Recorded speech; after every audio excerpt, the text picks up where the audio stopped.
and good day to you all.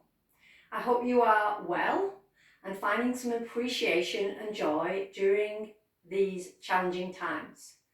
Remember, this too will pass, we will get through it, but it's very important to look after your mental and physical wellness during this period, more than ever. So I decided today to do a short video to help us all, whatever we're doing on a daily basis, whether that be going out exercising as normal, whether that be sitting at home, chilling out and relaxing, whether that be still going out and doing our jobs, okay? Because there's a lot of stress and tension, both in the physical body, in the mind, and this has a knock-on effect with every part of our being. So, thank you for joining me. I hope you enjoyed the session. And yes, what I will say is if you haven't done any yoga before, as I say to everybody who comes to my classes and sessions and workshops and retreats, just remember to work to your own level. Okay, this is about working to your measure, about being able to observe and be aware of your function, how you function within certain shapes and movement patterns. And you want to stay away from any sharp, acute pain, because that's not a good sign. That's a signal that something ain't right. So stop, maybe just sit and watch and observe, or if you are experienced maybe in practice of postures, maybe you can adapt, okay? And what we're looking to do here is, it's not what you're doing that's important, it's how you're doing it. So it's being intelligent with the way that you're actually working with your physical structure. And we're developing this conscious awareness of both the body and the mind. We're connecting the two together. And that then leads on to many other things in the holistic pathway of yoga. So I've been practicing for about 25 years or more. I've been doing exercise since my early teens. I'm kind of well experienced in looking after my body and maintaining it well. Okay, so I've chosen today a few postures that will help on a daily basis in maintaining your strength, your stamina, your stability, and suppleness. And those four key areas don't just apply to your physical structure, they apply to your mental structure too, okay? So they both come hand in hand. And these postures are designed to keep the body functioning well and hopefully pain-free. Or if you do get injured or suffer, you have a maintenance program in place to help you to get back to where you started or where you were at, and then beyond that. Okay, so it's a maintenance program. And these postures are not about stretching, okay? If you imagine this as your muscle, the bit between my hands, okay? That's the muscle. When it's contracting and holding the joint well, it's strong and connected and active, okay? And then it might soften a little bit to allow other muscles to work opposite. But what we're not doing with our muscles, we're not making them go beyond their range or stretching them. What we're actually doing is our muscles, whether they're being overused or underused, depending on what we're doing on a daily basis, become contracted and tight. Okay, so they screw up. And then what we want to be doing is releasing the tension stored within, re-educating the muscles to go, hey, you don't need to hold strong anymore. You don't need to be tight and tense and hold that specific position. You can actually lengthen back to your natural state. And that's what we're doing. So we're not going beyond, we're just allowing ourselves to come back to where we should be. All right. So the equipment that you're going to be using today, I've got a traditional yoga block and a belt, my mat, okay. Ideally, I don't like working on carpet because I like to feel my feet grounded into a hard, firm surface or my seat. But obviously I'm kind of working from a home environment, so that's what we've got to deal with. If you don't have a block or a belt, A book is excellent, quite a large book, because obviously it has to take the width of your pelvis to sit on. Okay, you could have extra blocks as well if you need it. And this is a great book, by the way, Becoming a Supple Leopard. And it's the ultimate guide to resolving pain, preventing injury, and optimizing athletic performance. Such a suitable book for this little session. All right, and then for a belt, you have a dressing gown belt, nice and firm, it's not going anywhere. You also have a leather belt from a pair of jeans or trousers. Now, you may well have a resistance band, but for the postures that I've chosen today, I wouldn't recommend using one of these. Or if you have to use one of these, that's fine. If you have a selection of them, you could use the one that has the least stretch, for want of a better word. So the ones that are firm and don't have much movement in them, I would prefer to use one of those. But if that's all you've got, it's okay. See, what happens is I push my foot into the belt. The reason I'm pushing my foot into the belt is to give me a point of reference to push into and draw away from. If I use a resistance band, I could go beyond the range, okay? And there's not much support. It's kind of soft and passive. And that's not the way that I work in my postures. So yes, it's good as an option, but longer term, invest in a yoga belt or have a look around your house and see what you can find. Okay, so you want something that's firm, that's not going to move, something that's not pliable. We want something that's firm and fixed. Okay, so we're going to make a start now. I'll just move this equipment that I don't need out of the way and put the equipment that I do require by my side. Also move that book as well. Okay, so we're going to start lying down on your back with your feet hip distance apart. You're allowing your inner knees to rest together. So I've gone wide of my own hips. You can see I've gone to the edge of my yoga mat. I'm going to release and settle the spine into the ground. I've got a ponytail in today, so I'm just going to move that out of the way. So I can draw the chin down and in and get this length down the back of the neck. If you find you've got one of these positions going on, you could always use a soft blanket or a towel folded neatly into a square so you can pop that behind your head. Okay, so I'm going to draw my chin down and in. Okay. I'm just going to let my arms relax by my sides, palms up, allowing the arm bones to release into the ground. And I'm just doing a few little spot checks to feel if there's any tension being held.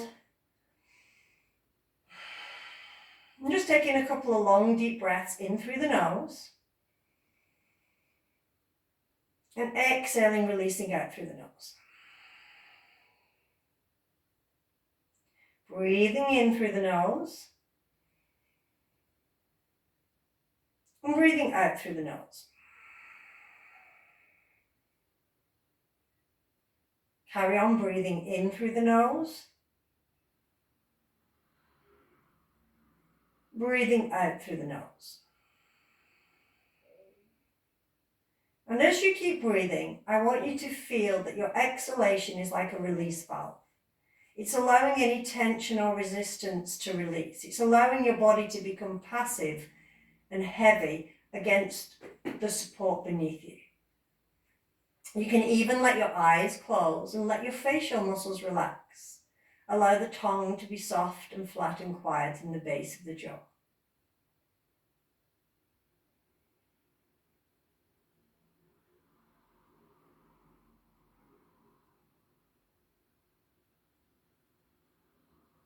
We're just letting gravity do its work. Gravity's holding us in place. We're supported by the ground beneath us.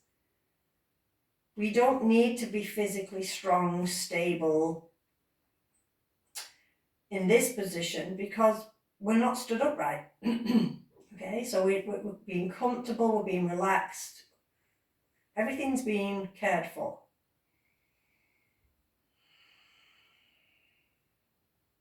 As you breathe, feel the stomach area inflate, abdominal.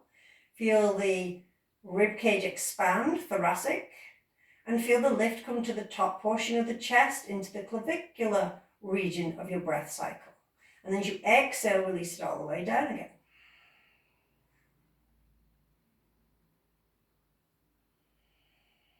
And if you have a cold or you're congested and you're feeling breathing through the nose isn't for you, just breathe through the mouth. Don't hold the breath. Just allow the breath to flow. Your body will find a way to breathe.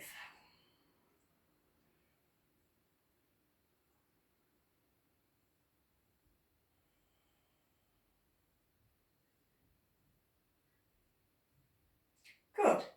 Now, bringing the hands onto the lower stomach, we're going to extend your left leg away, dorsiflex through the foot, so pull the toes to your shin bone, push the heel away, engage from the hip to heel.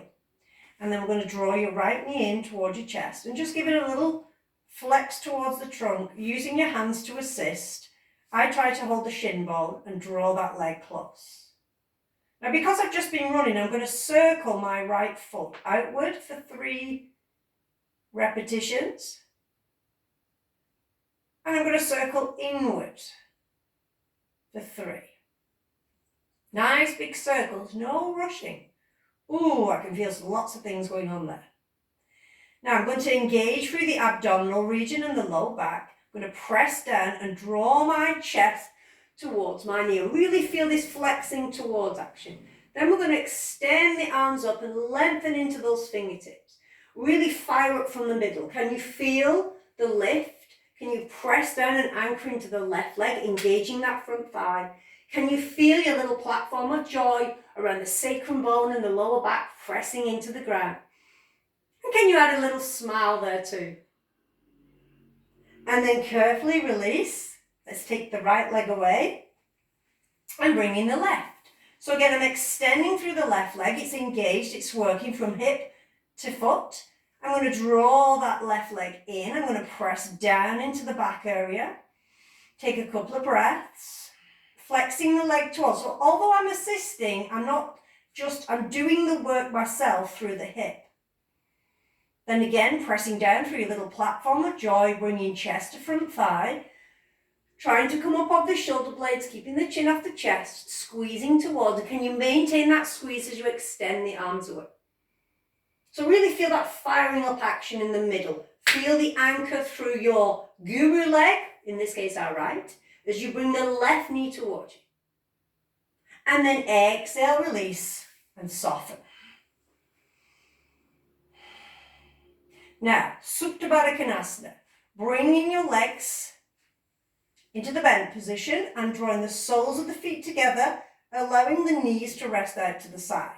Now you can automatically see the weight of my leg bones making me go into an anterior tilt of the pelvis. So yes, that's a nice space, but what I don't want to overdo it. I don't want to slop and drop into it. I don't want the ribs to poke out. So I'm going to just engage into a little more of a neutral pelvis by pressing the top of the buttocks, working the lower back towards the ground. So there's a controlled action here.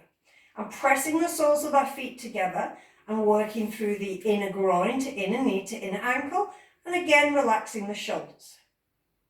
Make your space as big as you want. If your knees are quite high, maybe take your feet further away. You could also use support underneath the outer thighs. Keep that connection, soles of the feet, nerve endings to nerve endings. Big toe to little, pad of the foot, center of the heel.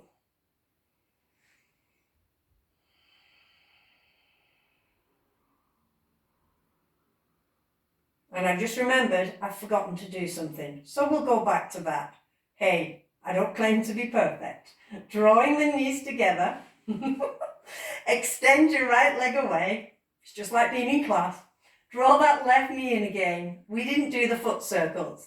So again, externally rotating your left foot out. Nice big circles. 3 repetitions going outwards. Controlling the lower leg movement, and then 3 repetitions inwards. Good. And then release. Okay, so you want to be reaching for your belt now, and we're going to bend both legs. So I always teach in layers. So you don't move past the layer that you're not ready for, basically, okay? You're not trying to fill yourself into this posture if you're not ready. You've got to work on your function, work on your range, and be comfortable with where you're at today, all right? So, we're going to keep the right leg bent, foot, now this leg isn't doing nothing, it's pressing down and forward and slightly out and engaging from the inner groin to the inner knee to the inner ankle, whilst I'm trying to maintain that neutral pelvis, just to flatten out and let the pelvic content be where it needs to be. I'm now going to draw that knee, I'm going to flex the knee towards the trunk again, use this firing up action to come up, place the belt around the pad of the foot, that's the fleshy part beneath the toes. Then I'm going to slide back down onto the ground and extend that leg to a position of 90 degrees. And I'm just feeding the belt through my hands so it's nice and equal. Now I'm pushing the pad of the foot into the strap. Okay, so hopefully at this stage we've got the outer hip and outer ankle aligned. All right, now can you see my shoulders want to lift and my arms are quite locked out? So I'm going to soften my shoulder blades into the ground, soften the elbows, okay?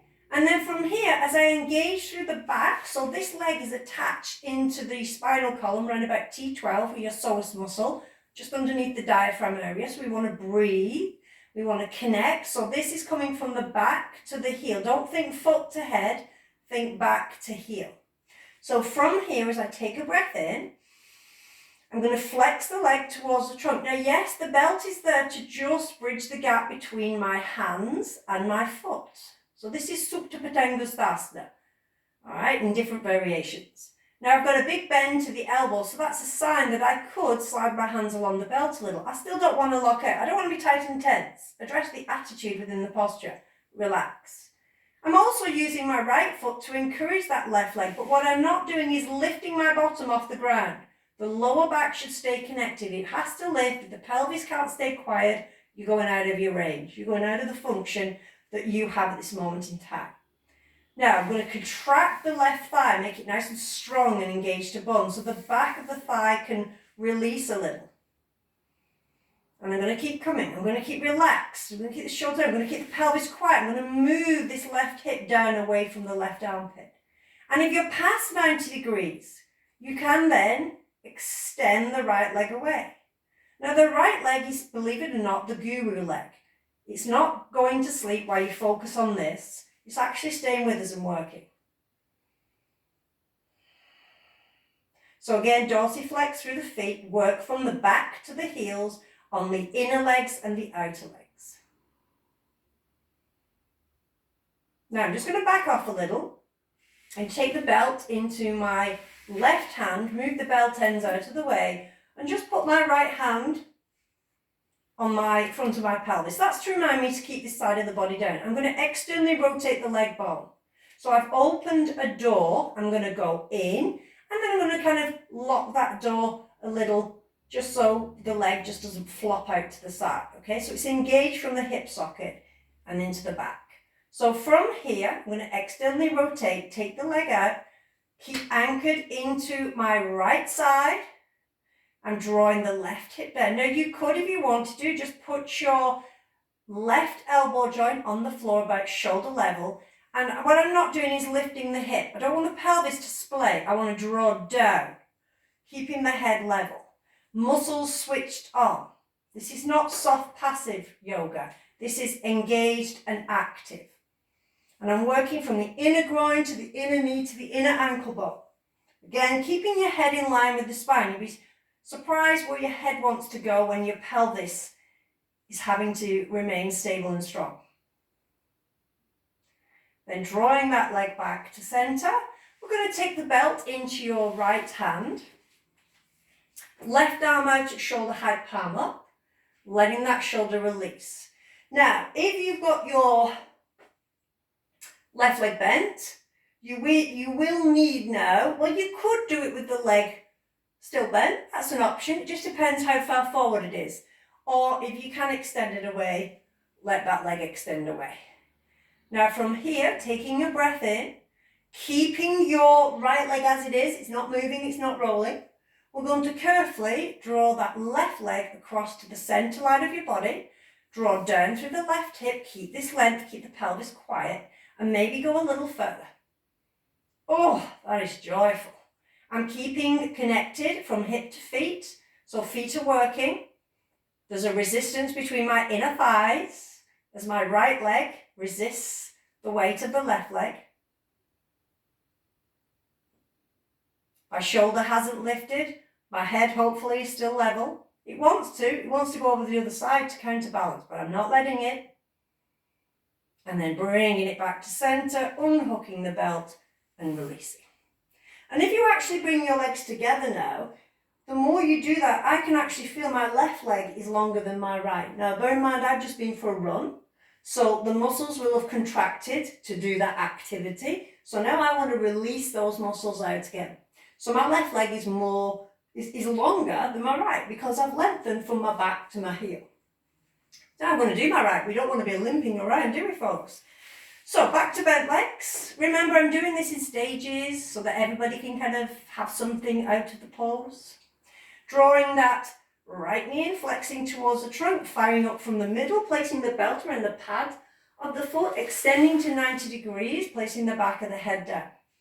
And what I should have mentioned on the other side is when we take that leg out to the side to counterbalance through the pelvis, do let your knee move out, especially if you're having the bent leg option, that is, so that, because obviously this is going to make you fall. So try to allow that knee to relax out as you take that leg out. But that's coming next, okay? So as you hold the belt, settle the shoulder blades into the floor, contract the right thigh muscle, press down and forward with the left leg, engage from inner groin, inner knee, inner ankle bone, and outer hip, outer knee, outer ankle bone.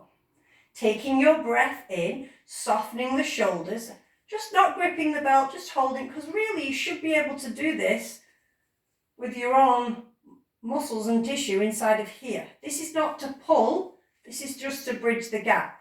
So taking a breath in, exhaling, drawing towards.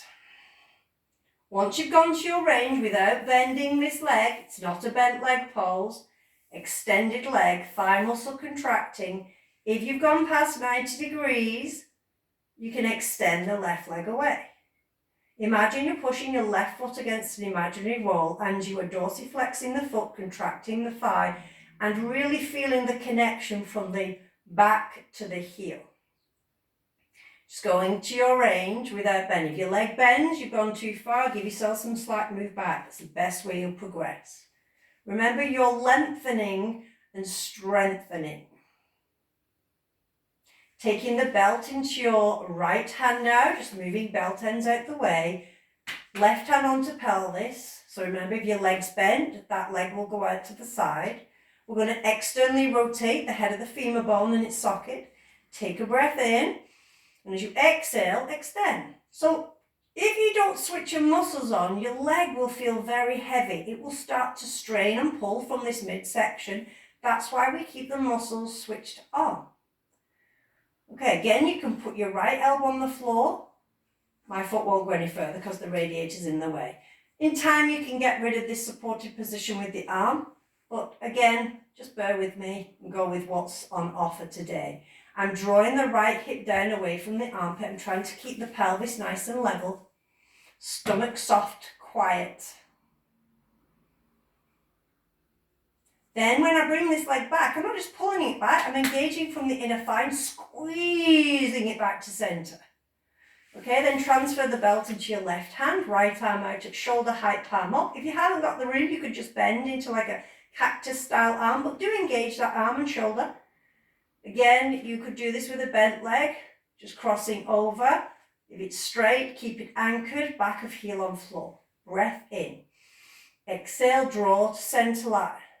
Feel the resistance. And I'm really working on moving the right hip away from my armpit. Oh, that's joyful down the piriformis muscle. Love it, love it, love it. Head and neck in line with the spine. Soft eyes.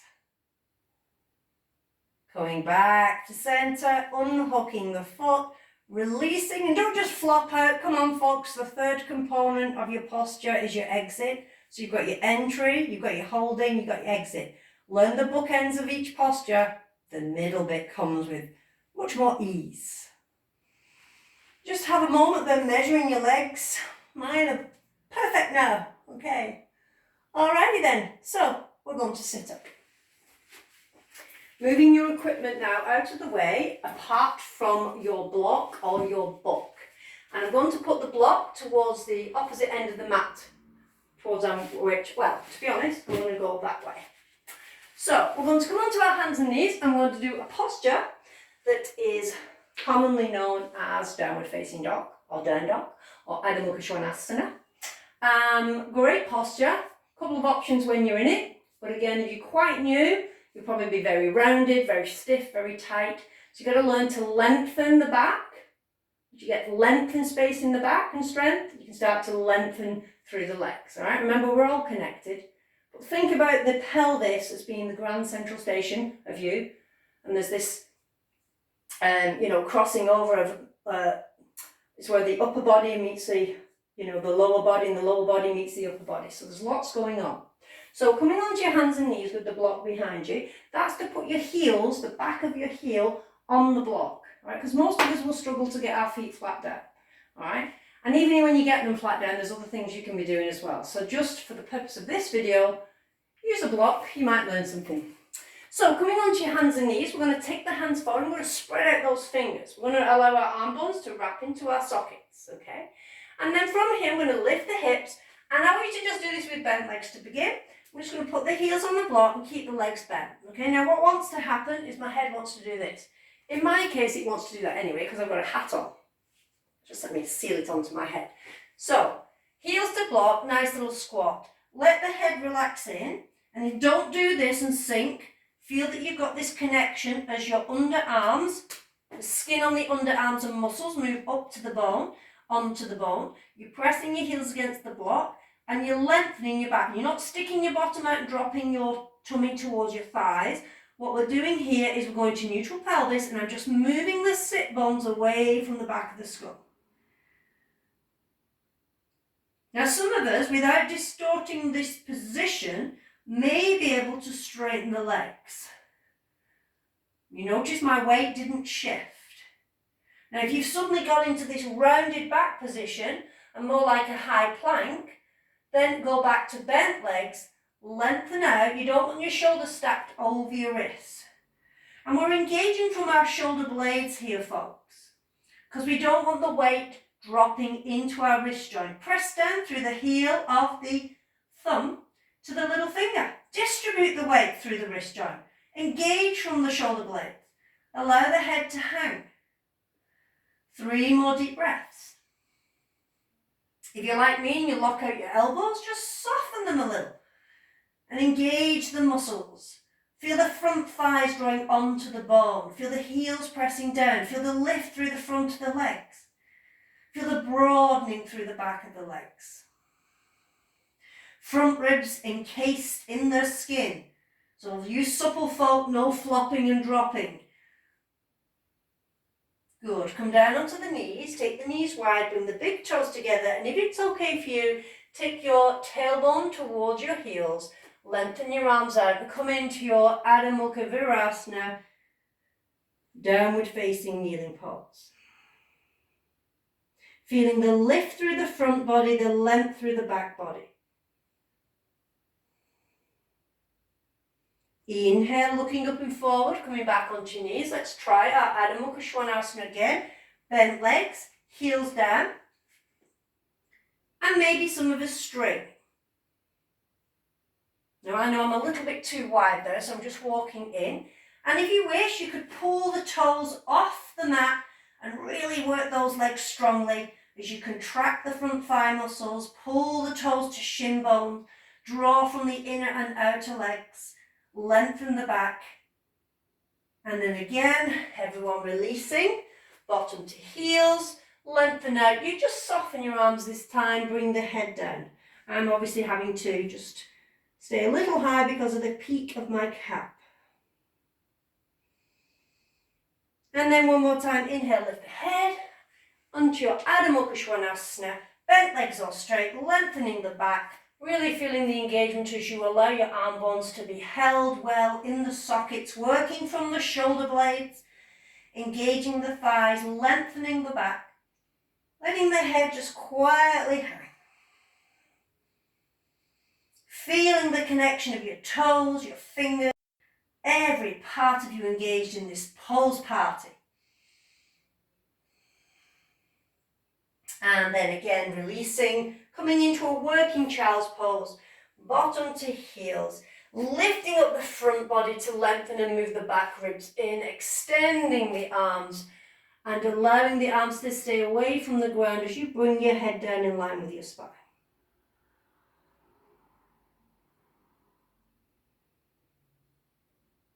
Good. Lifting the head, walking the hands back and sitting up. Okay, so we're going to try a little twist next into Marikayasana 3. So we're going to spin our legs around, folks. This is important where you take your block or your book to sit on. Have it widthways so it caters for your buttocks. And extend the legs away. Again, dorsiflex the feet, work from the back to the heels, inner and outer legs. Draw the flesh of the buttocks back. So you're not tucked under and collapsing down. It takes a great deal of effort to learn to sit tall and strong with the front and the back of the body working in unison. All right, a lot of the things we do on our day, driving, mobile phones, collapsed on a bike, collapsed when we're running, has a big impact on our physical posture alignment. And we're meant to be strong, we're meant to lengthen and strengthen so we can move about our day and be functional in whatever we want to do. So, drawing the flesh of the buttocks back, let's draw these front thighs onto bone. Let's pull the toes towards us. Hands by the outer hips, lifting and lengthening. Drawing the chin in, feeling this connection here. No poking out here, no sinking in here. Dandasana, seated staff. Now I'm going to bend your left leg, and I'm going to bend from the back of the knee and pull the heel to a position that's comfortable for me. Now, because I'm on a block, I can bring it right in here because it's almost like I'm going to stand up onto this foot. We want the weight forward, especially if you're going to adopt a bind of the arms in time. So extending it. This is Geary, remember, this leg wants to stay working. Imagine you're pressing your foot against a wall here, as we sometimes do in class. Hold the shin bone, sit up tall. Feel that length, feel that connection here. Remember we did this? This is the same as what we're doing on the ground. You see it all interlinked. Extend the arms out. Take the arms up. Rotate your left arm externally and take it behind you and bring your right elbow across. So, you see what I did then? I went down, but then I came back up. So sometimes we kind of go out of the posture to find where we need to be, then we can go back in. So what I want you to do is if you can't get your elbow over the outer knee, then maybe just hug the leg, or maybe just do a straight arm, but do give yourself space. This is a spinal rotation to twist. So sitting up tall, elbow cross. Now stamp down through your left foot, engage into the right. Do not push your left knee over your right thigh. Keep your knee in line with your hip. Take a breath in, working from the side abdominal muscles, keep your pelvis quiet. Start to rotate your body towards the left. My head is forward. Okay, so stand down through the left leg, engage through the right. Then pivot the head last to look back over your shoulder.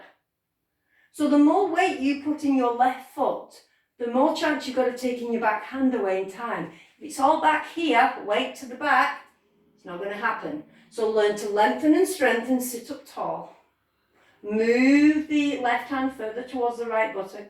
Some of you may release that left hand and wrap it around to the lower waist on the right side. Then pivot the head. Coming out, remember your exit. Release your hand, extend your arm up. Draw it all the way down. And extend that left leg away. Okay, right leg, let's bend it in. Place your foot in a good position where you can feel this weight coming forward, where you can sit up tall. Hold the shin bone, engage your Geary leg, your left leg. None of this slopping and dropping and disengaging here. Draw it in, thigh muscle contracted. Extend the arms out and up, rotate back. Draw elbow across, sit up tall. Take your lengthening breath in without pushing out. Exhale, move from the side abdominal muscles, keeping the pelvis quiet. If you stamp into your right foot, you are less likely to slide your backside. Stay strong, my friends. Then, as you keep the jawbone level, pivot. Look back over your right shoulder. Turn your eyes into the corners. Move some weight forward and maybe releasing that back hand.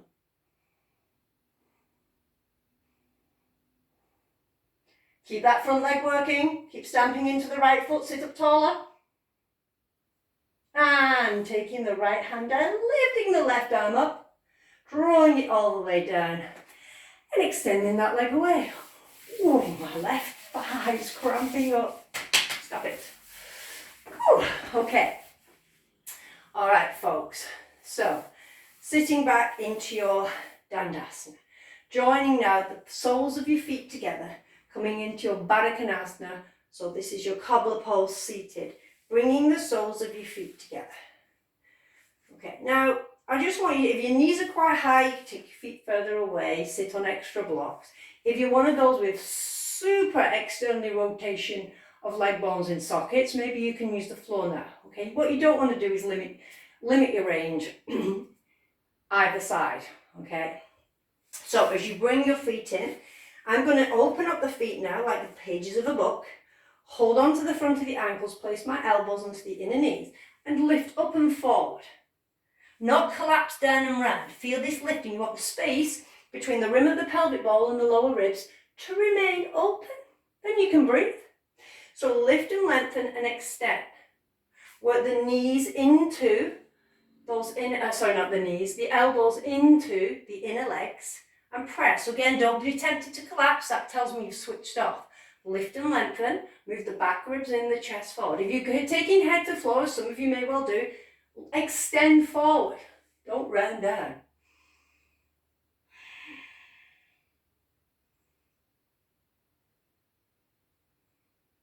Can you work onto the little toe sides of the feet? Can you roll the feet? And then release, bringing the legs together, extending away, sitting back into your Dandasana.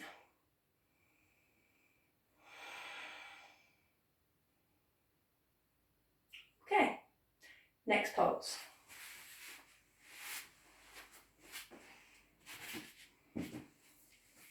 Okay, so you may wish to have a couple of blocks, a couple of books for this next posture.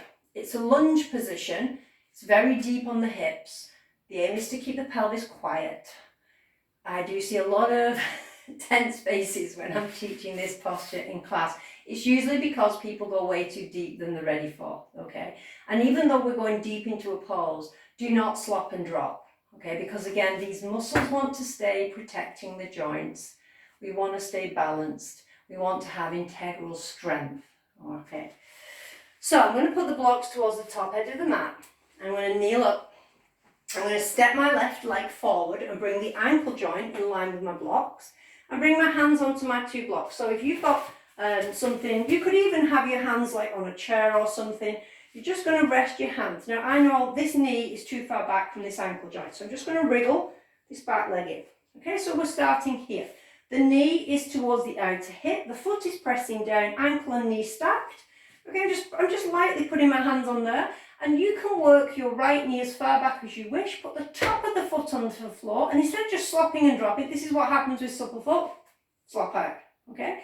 No strength going on there. No connection. No protection. So, draw this front knee in. Engage from hip to outer knee. With the back leg, pull the inner ankle joint across to the centre line of the mat and work from this inner groin area here. Then you're basically taking your pelvis down towards the ground, lifting your chest. See how that feels for you. Don't let my left side wants to race ahead to my right, so I'm drawing back on the left, pulling forward on the right.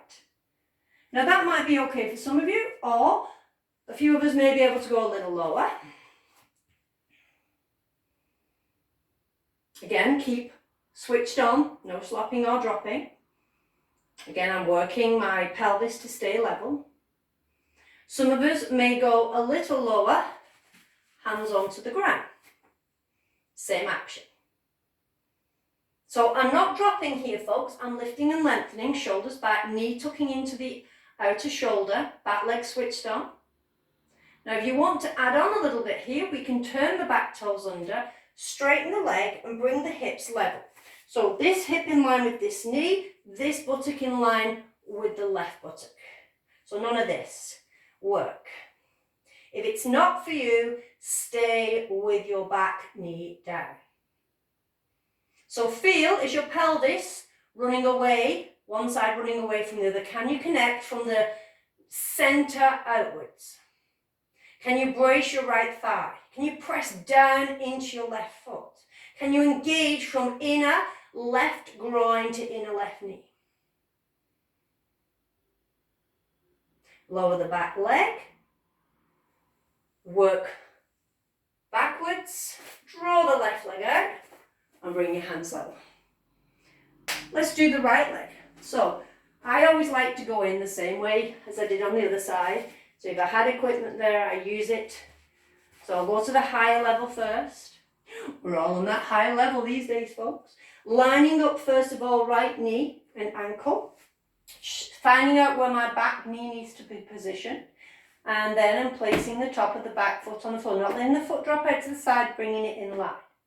Okay, so then I'm going to press down through the hips, so lift the sternum bone, engage right inner leg towards my right outer arm. See how that feels for you. Remember, you are pressing your hips down, tailbone lengthening away from the back of the skull. If you wish, you could drop down. So the arms are light, like you're just gently patting down into the sand, not getting stuck in cement. Again, some of us will go a little deeper. And I always like to go in layers because you don't want to go into like a posture 90% and have no room to work. Get switched on and active. If you wish to take the back leg off the floor, turn the toes and lift so that the pelvis stays level, the pelvis is quiet, your right inner knee is pressing towards your right outer arm, you are firing up your left front thigh muscle, you are moving your tailbone away from the back of the head, you're lifting the body and lengthening forward. Head and neck in line with the spine as well, chin drawn in. I know I'm moving my head because I'm talking and teaching. Lowering that back knee down and gently walking all the way back, releasing the left leg. And let's just take a down dog, no blocks, hands onto the floor, turn the toes, lift the hips, either bent leg or straighten, let the head hang, switch on, engage.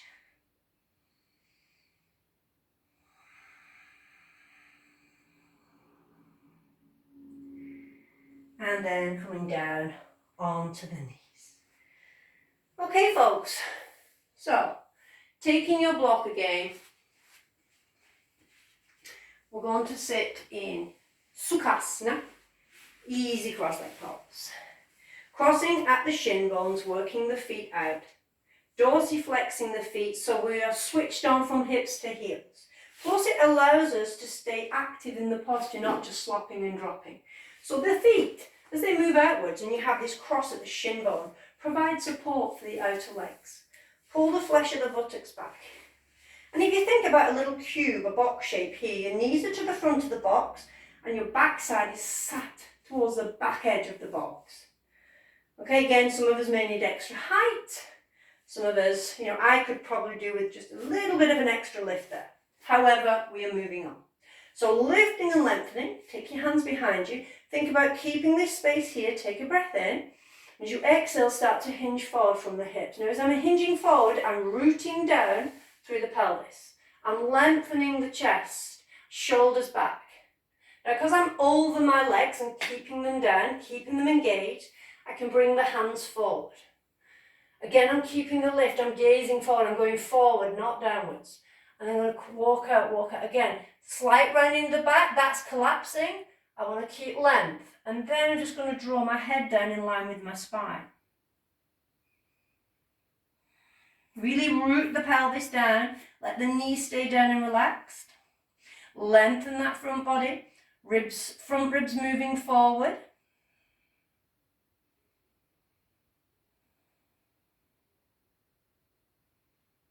Then lifting the head, coming out with good form, walking hands back in, sitting up tall. We're going to change the cross of the legs because you've gone to your more familiar, comfortable side. So now I go left leg over right. It feels like one of my legs is a little bit too long for the pose. Working the feet to the edge of the mat, dorsiflexing the feet, crossing at those shin bones, moving any skin or clothing out of the way. Sitting up nice and tall. Roll those shoulders back. Take a breath in, lift up, not out, and hinge. And just pause. How does that feel? Can I feel these back ribs working? These muscles here engaged as I move forward and forward and forward. Still lengthening. Strength, lengthen. Bringing the hands forward if you roll over your legs. Keep walking out. I'm just on my fingertips. I don't want to collapse to the floor. I'm going to lengthen. And then I'm just going to draw the chin down in. Oh, I can feel that. What a joy.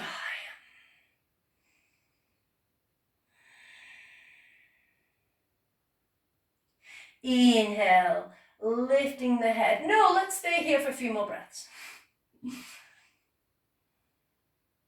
Keep moving those back ribs in, those front ribs forward.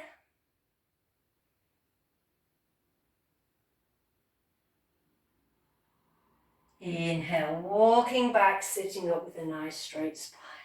And let's bring those legs together and extend them out. Okay, so again, just taking the belt, extending the legs away. Take the belt around the pads of both feet. So Paschimottanasana. Now folks, we're not all going to be fully into this folded posture. But what I would say, and I see this a lot, people want to get down there, they want to get the head on the shin bones and they collapse. Okay, you want to build integral strength front and back of body. So if your movement is there, that's where you need to be. I'd rather see you here than here. Okay, remember your legs are attached way up here. So you've got work to do.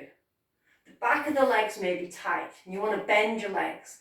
So don't do that. Just sit up taller and work with a straight spine. And in time, especially when you get your legs engaged, you can just go forward. That might be several lifetimes away, but hey, does it matter? Okay, so take the belt to bridge the gap between the hands and the feet. Use the belt to allow you to lift and lengthen. Now I'm switching on the thighs. I'm switching on from these outer hips, the inner thigh. I'm pushing through the inner legs from the inner groin, inner knee, inner ankle bone, and then drawing up from the outer ankle, outer knee into the hip. It's like a big circle of energy and activity. Lengthen the spinal column. I'm looking beyond my feet. Take a breath in. Sit up, hinge.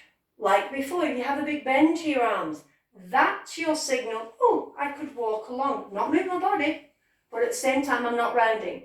Chest compresses, affects your breathing, affects everything else. Give yourself space to breathe. Open up the ribs. Take a breath in. Exhale. Go forward some more. If that's your measure, stay there. Just draw the chin in line with your spine and drop the gaze to your shin bones, knees or thighs. If you have another breath in there, take a breath in, extend. Now those that can reach the feet, I want you to hold equally with both hands. And then we're going to lift and lengthen. We're going to engage the thighs. We're going to feel the lower back moving away from the back of the skull. Draw the chin back and in. And then when you feel that connection, start to ground, body to legs, head down, elbows up, shoulders back.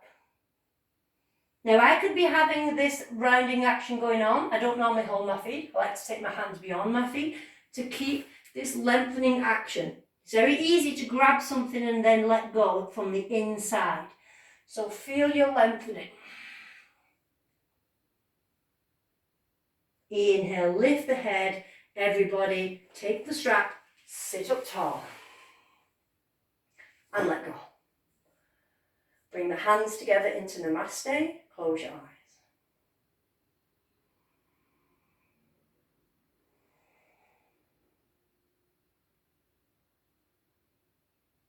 Let the eyes softly open.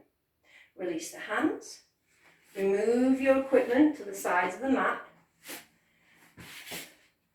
Now, Take your legs out to hip distance apart. Get hold of the flesh of your thighs. Get hold of the flesh of your calves. And allow the legs to externally rotate. So in your yoga practice, folks, there's only one posture that we ever arrive at, just like in life. There's only one certain pose, Shavasana, corpse pose. Everything else is just an experience and a journey towards. And that's why it's so important to never think you've got a perfect posture, because there's so much fine tuning and adding these small little micro moves that really do think, wow, I can do that from the inside out. So just enjoy the process. Taking the hands back, just allowing the buttocks to lift up so you can smooth them out. You don't want your skin trapped all underneath you. As you release yourself down onto your elbows, again, feel there's a spreading out of your body. This physical structure is just a fine machine. It's like a vehicle that drives you around in your daily life. You got to look after it. You got to keep it well oiled. You got to keep it fueled. You got to keep it strong. And then you can keep driving on the pathway of life for many years to come. Okay, taking that down a little further, releasing the spinal column into the ground, drawing that chin down and in. I'm just resting on my ponytail to give this chin in action lengthening. Taking the hands by the sides, palms facing up, a small space between the arms and the trunk for the air to circulate. Make any last minute adjustments. Feel the connection through the upper back, middle back, lower back. And then close your eyes.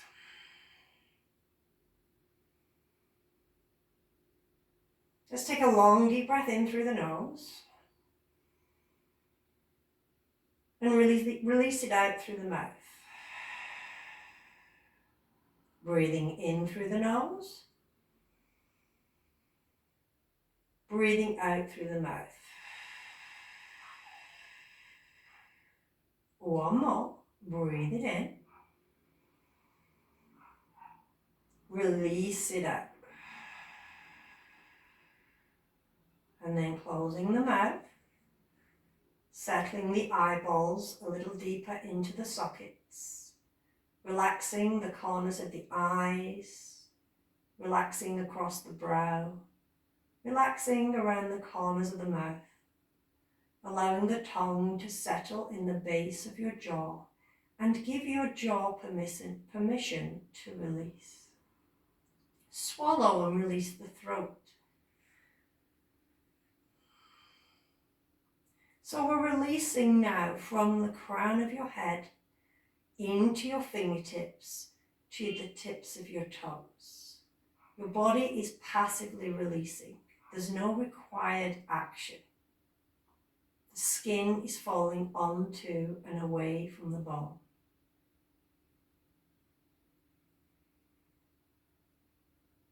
All the connective tissue has permission to release, to restore, to recharge.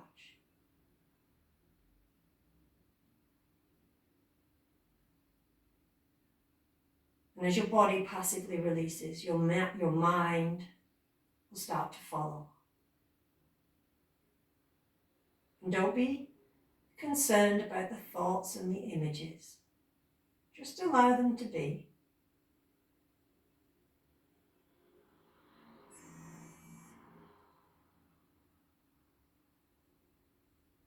Instead, let your full attention be on your breath.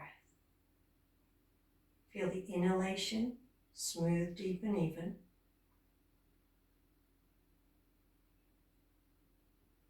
Feel the exhalation, smooth, deep and even. So not controlling the breath, just observing. Observe the pause at the end of the exhalation. That's where the essence is. And then feel the next breath in.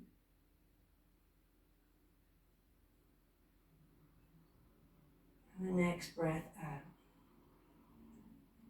And in time, you can take your attention away from the breath and just simply hold this quiet space of being for yourself. And allow yourself to just surrender into this still, passive state of doing nothing, just allowing yourself to be done.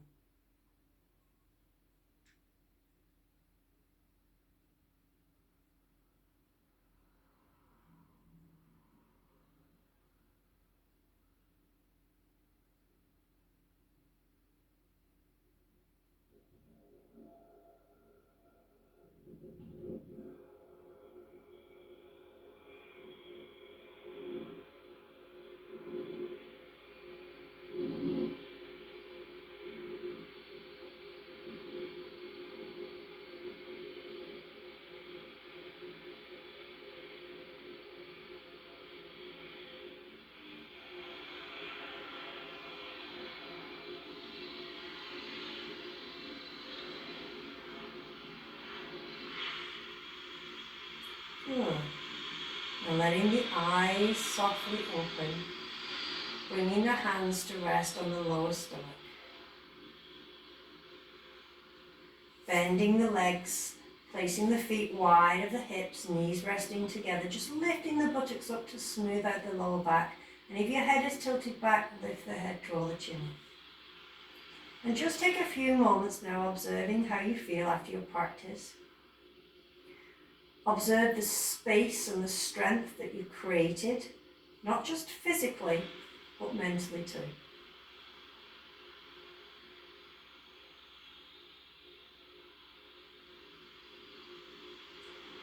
I want you to step your right leg to your left leg and gently roll over completely onto your right side, bringing the left arm over to support you. Let the whole of the right side settle into the ground. And then we're carefully going to come up to finish. So we're drawing ourselves up.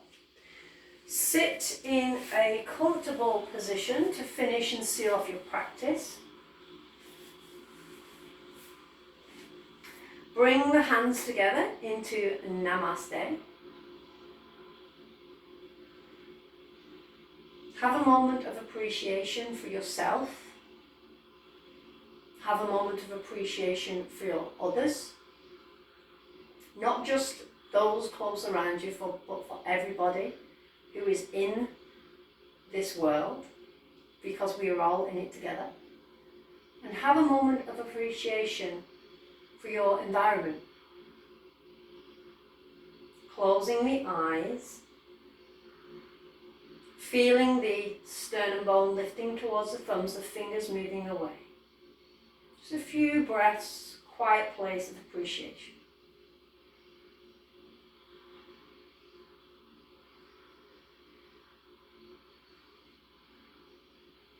Allow your positive, uplifting intention to be set for the rest of your day, choosing something that will serve you well.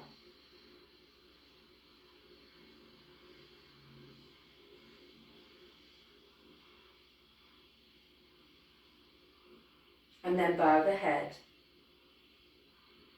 Let your practice be sealed with your Namaste.